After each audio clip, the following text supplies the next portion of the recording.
បែបរឿងនីតិផងមានប្រវត្តិតាមសាលាចរិតនិងឯកសារចិនផងពេលនេះក្រុមសមាជិកសាខាសៀមរាបយើងខ្ញុំសូមដកស្រង់តាមសាលាចរិតនាសម័យមហានគរនៅពេលកណ្ដាលសតវត្សទី13និងដល់សតវត្សទី14ក្នុងរវាងឆ្នាំ1150 1201មករៀបចំ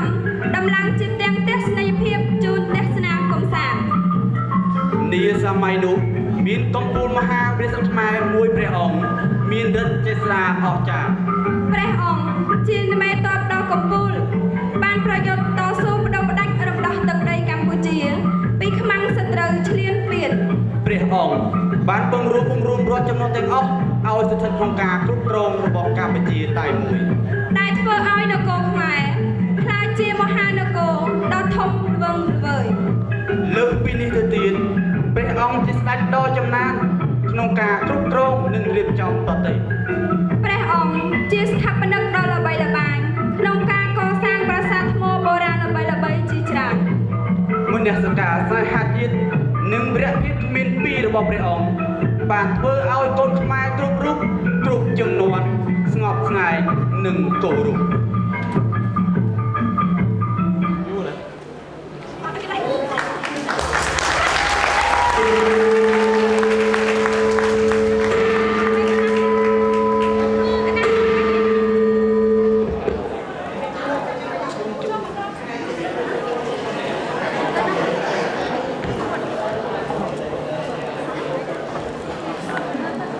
សូមជូន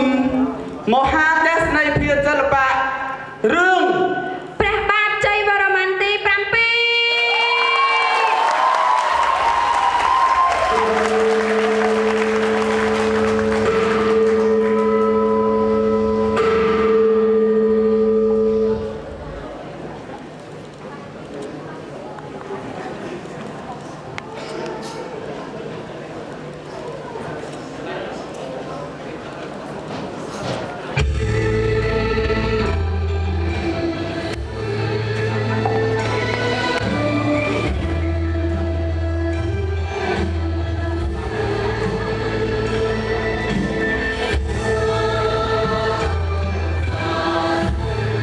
អង្គជ័យវរ្ម័នទី7នាមដើមជ័យធុនប្រសូតក្នុងរវាងឆ្នាំ1120 1125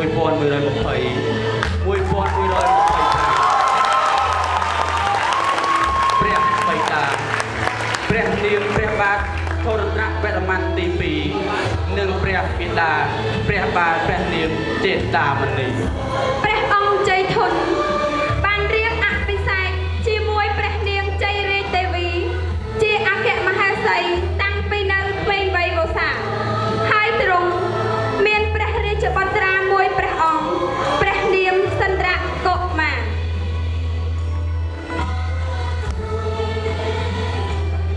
ព្រះនាងឥន្ទ្រទេវីជាព្រះរាមរបស់ព្រះនាងជ័យរាជទេវីព្រះអង្គជាអ្នកប្រាជ្ញអក្សរសាស្ត្រខ្មែរដ៏ល្បីល្បាញនិងជាកវីនិពន្ធដ៏ចំណានក្រោយពីអគ្គមហេសីជ័យរាជទេវីចូលសោយទីវង្គតទៅព្រះនាងឥន្ទ្រទេវីបានក្លាយទៅជាព្រះអគ្គមហេសីរបស់ព្រះបាទជ័យវរ្ម័នទី7តាមបណ្ដាំព្រះអនុត្រីកាលនោះដោយសង្គ្រាមចាមឆេះសន្ធើព្រះបិតាក៏ត្រាស់បញ្ជាឲ្យជ័យធុនលើកទ័ពទៅច្បាំងនៅចម្បាក្រុងពេជ្រជ័យនិរាស្វាមីសើខ្សែជន់ទុកនោះសែនធ្ងន់ដោយសៃដារៀមឈឺចុកចាប់ស្ទើខ្លោចសាមិនដឹងថ្ងៃណាបានជួបគ្នាវិញខណៈដែលព្រះអង្គជ័យធុនកំពុងជាប់ដៃច្បាំងនៅtrongប្រទេសចម្បាព្រះបាទមន្រវរ្ម័នទី2ក៏សោយទីមុតទៅហើយរាជបល្ល័ង្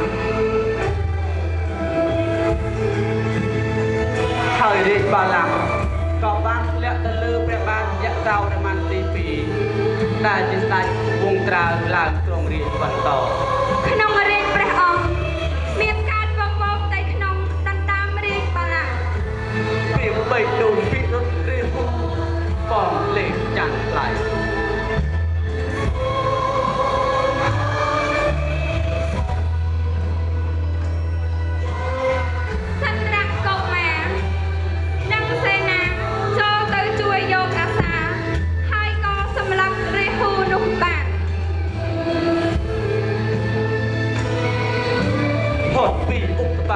ដងត្រីក្បត់បាត់ចាប្រកបក្នុងសៅដានាមត្រីភូរិទិតនិងបរិវារបោះបោប្រហារ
ដោយដឹងពីដំណឹងបះបោចេះរិះបាឡាព្រះអង្គចេញហ៊ុនក៏បានត្រឡប់មុខនគរវិញជាប្រញាប់ដើម្បីជួយរំដោះទុក្ខរបស់ព្រះបាទយសោវរ្ម័នទី2តែអ្វីស្បានហួសអស់ទៅហើយព្រះអង្គក៏គង់នៅស្ងៀមស្ងាត់នៅក្រុងកម្ពុជារងចាំឱកាសល្អដើម្បីស្រោចស្រង់ដែនដីដែលធ្ងន់ធ្ងរទៅដោយជនក្បត់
ដោយពីព្រះបាទភូរទិតដែលជាស្ដេចចែករេងអស់ប្រជជនទៅ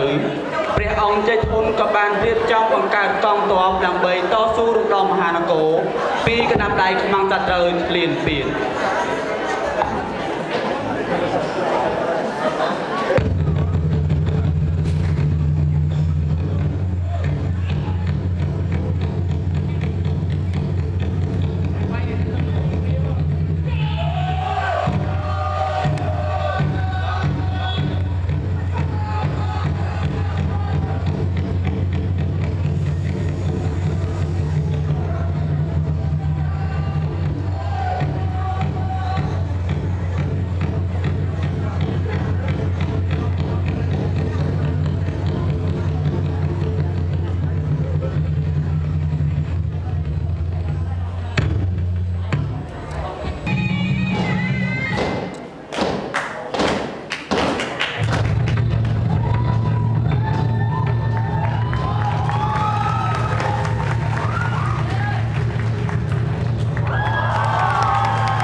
កាសរងចាំបានមកដល់ព្រះអង្គជ័យធុនក៏លើកទ័ពចេញច្បាំងដើម្បីរំដោះមហានគរពីខ្មាំងសត្រូវឈ្លានពាន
មានទឹកភូមិកម្ពុជាដ៏បវរបានធ្លាក់ទៅក្នុងក្តាប់ដៃចាមព្រះបាទយសោវរ្ម័នទី4ក្នុងឆ្នាំ1177ដល់ឆ្នាំ1181ស្ដេចចាមនិងកងទ័ពបានកាប់សម្លាប់ធ្វើទុកមុខនៃប្រជាជនខ្មែរឥតសាកស្រានគេជីគេជន់គេកែនរាជខ្មែរស្លូតត្រង់យកទៅធ្វើជាឆ្លើយសឹកដើម្បីដឹកជញ្ជូនទ្រព្យសម្បត្តិខ្មែរទៅដាក់ក្នុងប្រទេសរបស់គេ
ឆ្នាំ1141មហានគរបានសេចក្តីសុខសាងសានឡើងវិញ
ស្រុកខ្មែរដល់កំពូល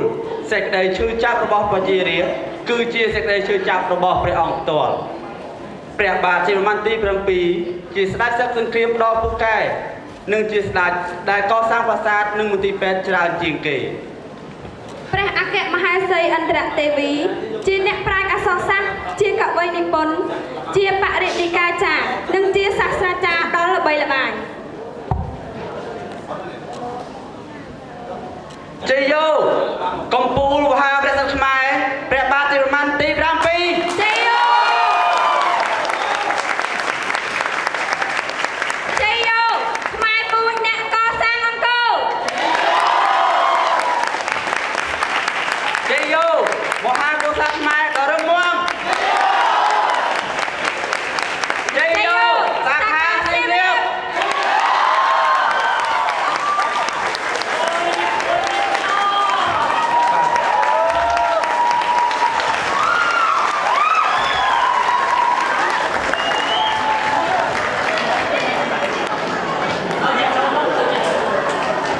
Hello.